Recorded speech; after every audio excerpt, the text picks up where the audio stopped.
Hello friends, welcome to my fall series. Woohoo! Y'all, I am so excited to be jumping into all things fall. I love this time of year and I have so many cool projects to share with y'all over the next several weeks. So you're definitely going to want to stick around for this fall series. We are going to have so much fun.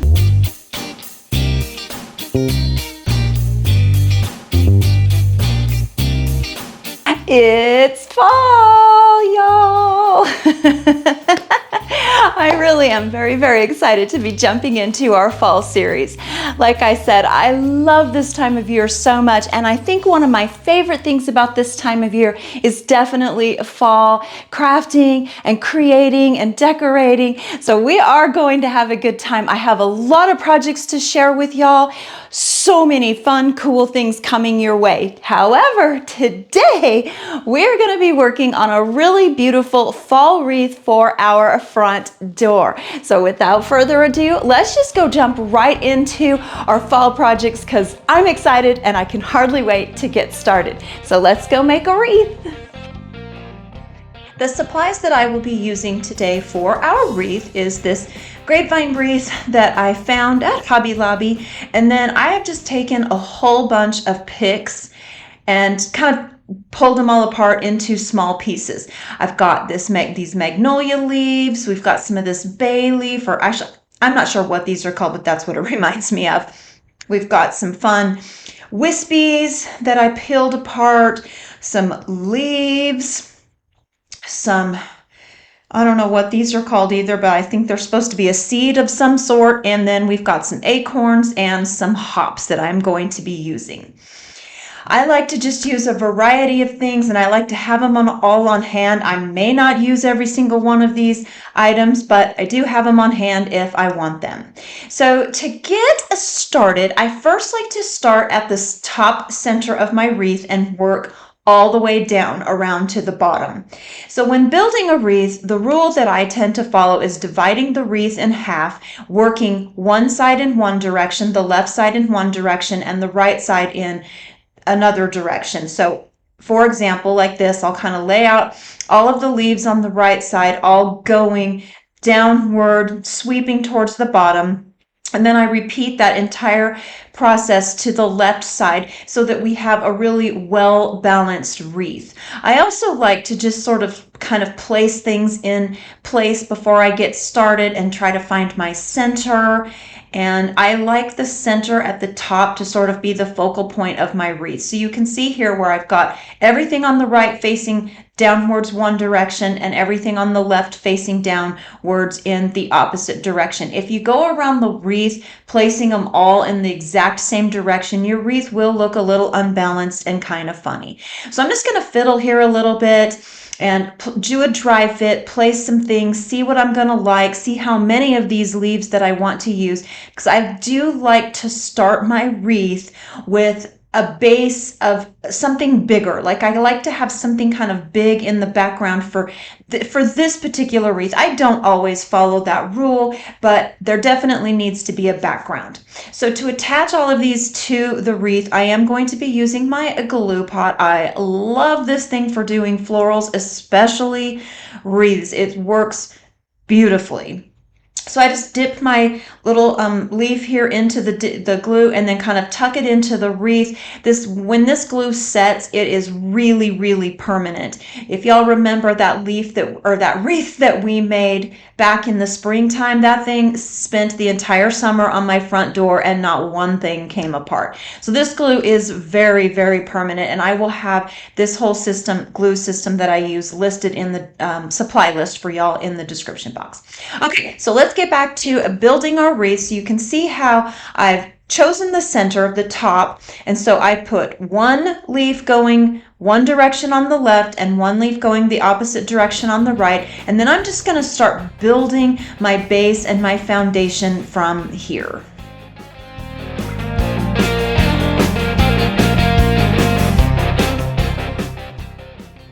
One thing I do tend to do when I am building a wreath like this is I do I do have a tendency to build everything very symmetrical. So if I do something on one side, I tend to mirror that exact thing on the opposite side.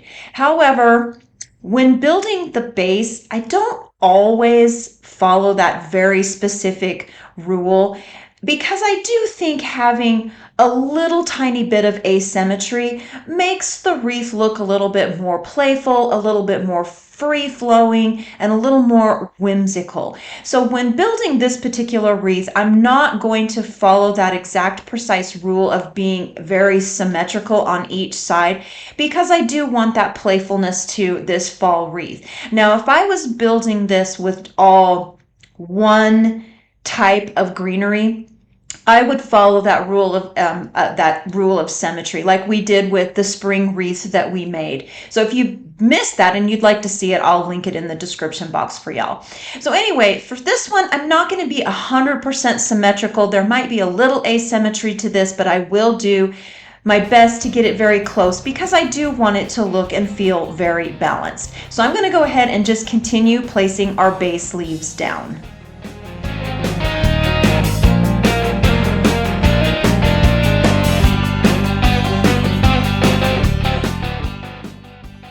At this point, I'm feeling really good of how this base, this foundation of our wreath is looking. I like the shape of it. I like how we've got plenty of leaves going in all directions. So what I'm going to do now is just come in and start adding some wispies because this is the point where I like to add our little bit bigger wispy pieces to give this a lot of texture, but also a lot of movement. I really like a lot of movement when building a wreath. So I'm just going to continue to play here. I'm going to add in all these fun little wispies. I might add in a few of these bay leaves just to give it a little bit of, a variety of color here. But what I'm going to really focus on here is adding our bigger wispy pieces. So when I'm building a wreath, I definitely like to go from my bigger pieces to the smaller pieces because we don't want our smaller pieces to get lost in the wreath. So those are the pieces that I tend to add to the top after I've done all the building. Basically, I've got all the building blocks in place on the wreath, and then I will come in and add in all of our smaller pieces. So again, here I'm just going to focus on adding in all of the wispy pieces.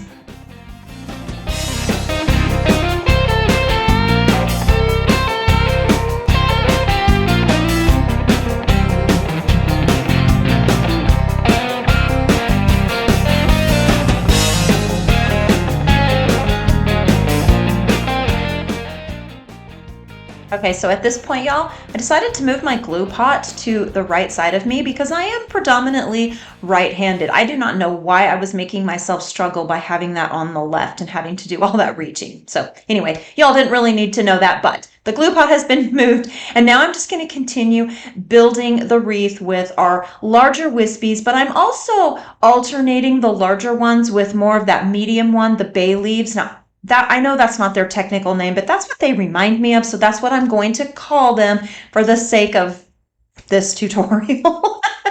So I'm going to alternate between the bigger wispies and adding in some of these bay leaves. And again, I am being somewhat symmetrical here. So if I add something to the left, I definitely try to repeat that on the right. I don't necessarily put them in the exact same position, but I am trying to achieve some balance here so that my wreath doesn't begin to look too lopsided. Okay, so now I am going to start working down the side. So I am feeling really good about the top. That is where I always start. I focus a lot of my attention at the top because I really like the top center of my wreath to sort of be the focal point. And then I build down from that top center, like you can see here where I've built down from the top. And so that's where I focused my attention. However, as I was building this, I was noticing that it was looking a little flat and I didn't have a lot of dimension here. So I decided I need to add some leaves to the back side of this just to give us a little bit more depth in this. So I'm going to play a little bit here by adding in some leaves, and I'm going to try to position them so that they're kind of between the top layer of leaves so you get that full depth. You just get a lot of depth here. So I'm going to work this all the way around. I'm going to flip my wreath upside down and work it all the way around, paying very close attention to make sure I I get them in between other leaves, if that makes sense. You can kind of see what I've done here. So that's what I'm going to do now, is just really focus on getting the back side of this wreath all filled in.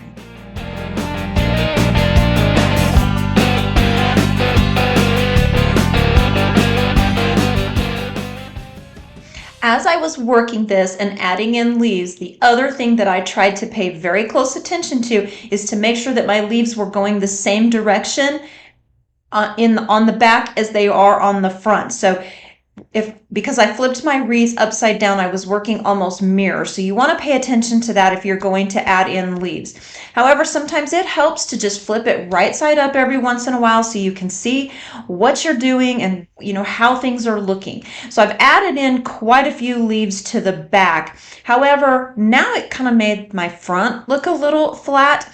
So to fix that problem, I'm going to come in and add a whole bunch of those bigger wispies to almost the sides. Like I'm adding them into the sides of my leaves, or to the sides of my wreath between the layers of leaves.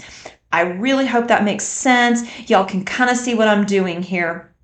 So I've done that. I'm feeling good about it. It's looking really full, although at this point I feel like it looks like a heart. Somehow I've made this thing lose its round shape and I've given it somewhat of a heart shape. So we're going to come back. We are going to fix that at the end, and I will show you how I fix that. But for right now, I'm just going to come in and I'm going to start adding in a whole bunch of our smaller accent pieces, and I'm just going to play here. I'm just going to fill in to areas where I think they look the best. I really just play. There's no hard fast rule here. I just play and I kind of have fun with the entire process.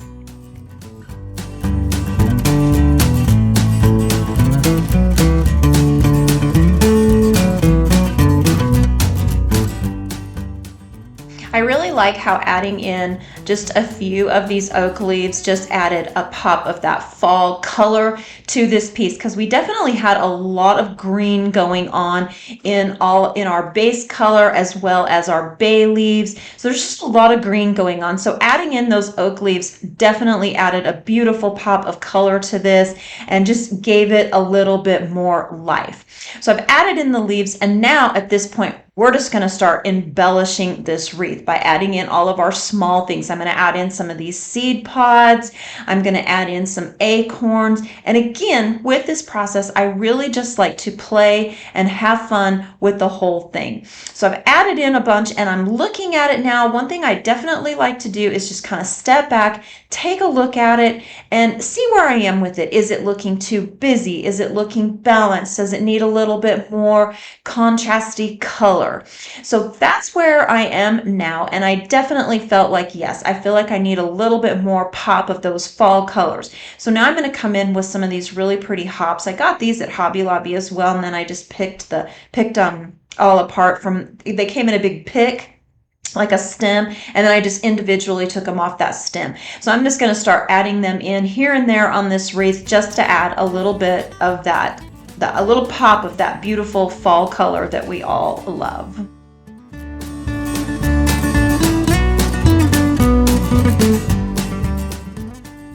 As I am placing the hops in here, I do pay very close attention to the placement of them, because I do want to make sure that this color is well dispersed and balanced throughout this wreath.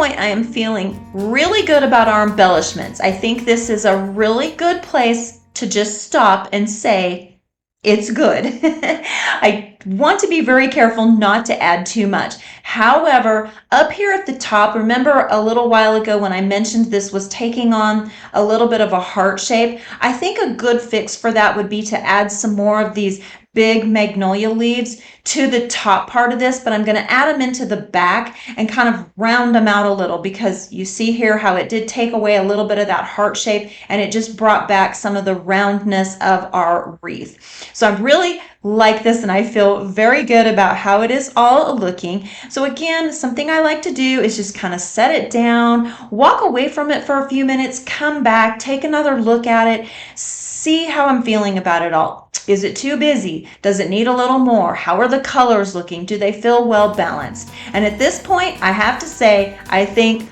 we're there. I think we have reached perfection with this wreath.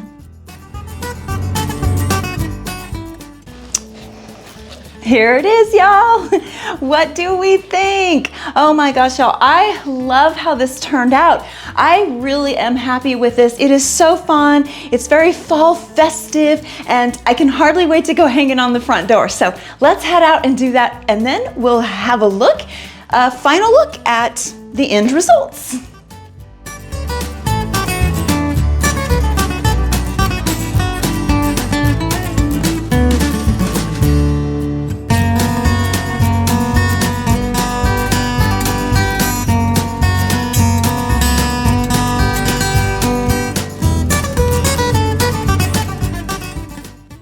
Friends, I am so glad y'all were here today to hang out with me while we worked on this fabulous fall wreath.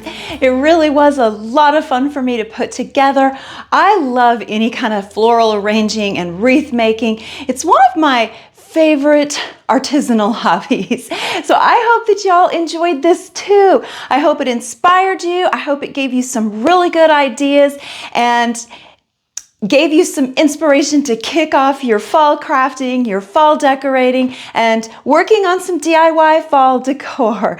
It was a lot of fun. I am so glad y'all were here today. I look so forward to seeing y'all again next week. We are jumping into more fall projects that you do not want to miss. So y'all come back and see me again next week. Until then, take care, and I will see y'all soon.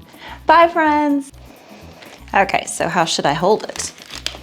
Can y'all even see it down here or here? I love how the wreath turned out. What do y'all think? This was so much fun. Should I wear it as a crown? A wreath over my... It's caught in my hair. This might not have been a good idea. This is pretty ridiculous. Maybe it's all the glue fumes. I have no idea what even made me want to do this or this. Okay, yeah, let's blame it on the glue fumes.